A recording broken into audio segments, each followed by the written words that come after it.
Question d'Étienne, Eva Joly est-elle assez charismatique pour une présidentielle? Est-ce qu'il n'y a pas eu une erreur de casting? Et la question du charisme, très sincèrement, ça ne doit pas être non plus être la question fondamentale et l'alpha et l'oméga de cette élection. Nous, les écologistes, nous ne sommes pas pour le suffrage universel pour le président de la République. Alors on me dit, ah bon, mais pourtant, c'est ce qu'il y a de plus démocratique. Oui et non, c'est pas parce qu'on vote que c'est toujours démocratique. C'est mieux, hein, bien sûr, de pouvoir voter.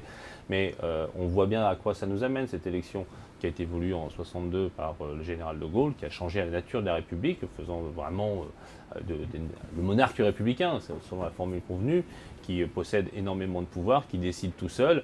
Et on voit ce que ça donne, ce type de campagne, où le président sortant n'a pas fait grand-chose pendant 5 ans, ou alors a détérioré le pacte social et économique de ce pays, fait des promesses invraisemblables, mises effectivement sur son dynamisme, sa capacité, son tonus, et on se dit, voilà.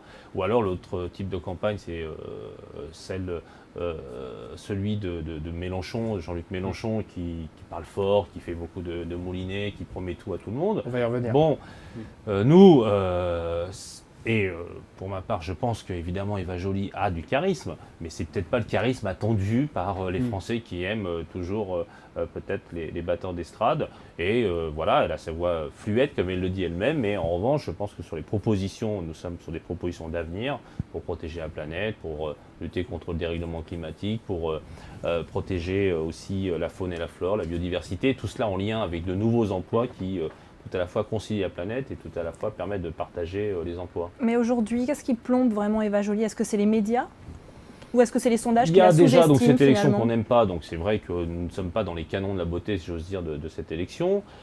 Après, incontestablement, nous avons voulu une campagne responsable, sérieuse et crédible dans les propositions, donc peut-être que nous subissons plus que d'autres le vote utile à gauche, hein, disons les choses telles qu'elles sont. Et puis, nos propositions face à cette crise économique et financière et sociale aussi, eh bien, ont peut-être moins d'écho. C'est vrai que pour notre concitoyen qui subit le chômage, justement dû notamment à la politique du président sortant, qui dans la vie quotidienne est dans la difficulté, aussi bien dans les transports que pour se loger, que pour... Pensez que la crise a handicapé votre campagne en tant que telle? Nous pensons que justement, ce sont nos réponses qui permettraient d'avoir moins de crise. Sauf que les Françaises et Français sont plutôt encore dans le logiciel du passé, donc je ne les incrimine pas, probablement que nous ne sommes peut-être pas assez pédagogiques, pas encore assez convaincants, mais en revanche, si le débat c'est battleur d'estrade, séduction versus sérieux, nous on assume le fait de faire une campagne sérieuse.